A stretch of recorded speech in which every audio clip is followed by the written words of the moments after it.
I received a call the day before my wedding. Miss McPherson, someone has thrashed your venue. I rushed to the hotel in confusion only to meet a woman waving my wedding photo. You home-wrecking skank. You seduced my husband and spent his money on this wedding. The crowd believed her and went wild. Even the hotel manager piled on me. I knew something was fishy when the groom never showed up. You're not his real wife. The crowd turned into a violent mob. In that chaos, I miscarried. At the height of my fury, I texted my secretary, cancel the wedding, and kick Matteo Brando out of my company. How dare he keep a mistress with my fortune? How dare she challenge me? I will destroy them. Chapter I was trying on my bridal dress when the hotel manager called. Miss McPherson, someone's come to wreck your grand wedding venue, he announced, his voice tinged with a hint of glee. You should come here to assess the damage. I was stunned. I had spent half a year of my hard-earned savings on this wedding. Who did these culprits think they were? Tomorrow was supposed to be the day I married my fiancé of 7 years, Matteo Brando. Why was someone sabotaging our wedding now? Furious, I texted Matteo, grabbed my bag, and headed to the hotel. As I approached the entrance, I could hear the hotel manager's ingratiating tone. I didn't know Mrs. Brando could be this beautiful. You are truly a perfect match for Mr. Brando. No wonder she's never seen with the man himself when she's inspecting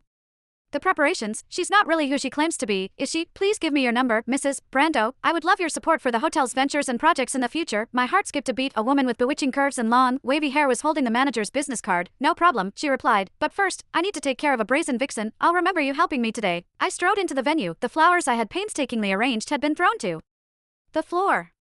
Shattered champagne bottles littered the ground, rotten eggshells and squashed tomatoes were scattered everywhere. My wedding venue had looked so dreamy that afternoon, and now it was a complete battleground. I tried my best to control my rage. Who did this? I snarled. The woman slapped me hard across the face. I did. Tia Liddick, remember me. Time for you to get your just desserts for coming between Matteo and me. I staggered from the force. Tia, the name sounded familiar. Who? Of course.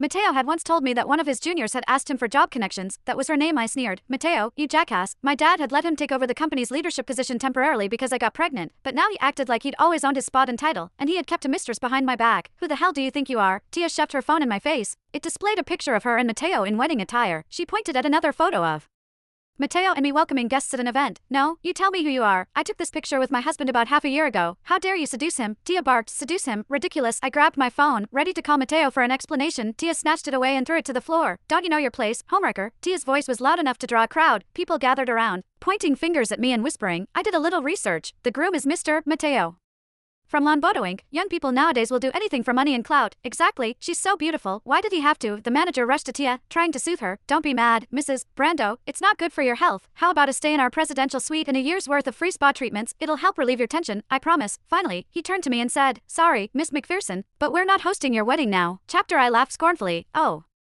Are you gonna pay my liquidated damages? I snapped, surveying the venue's destruction. I glared at Tia. Are you going to compensate $700,000 for this? Tia snickered and suddenly grabbed my hair, pulling me close. Who said anything about compensation? All of that money was my husband's.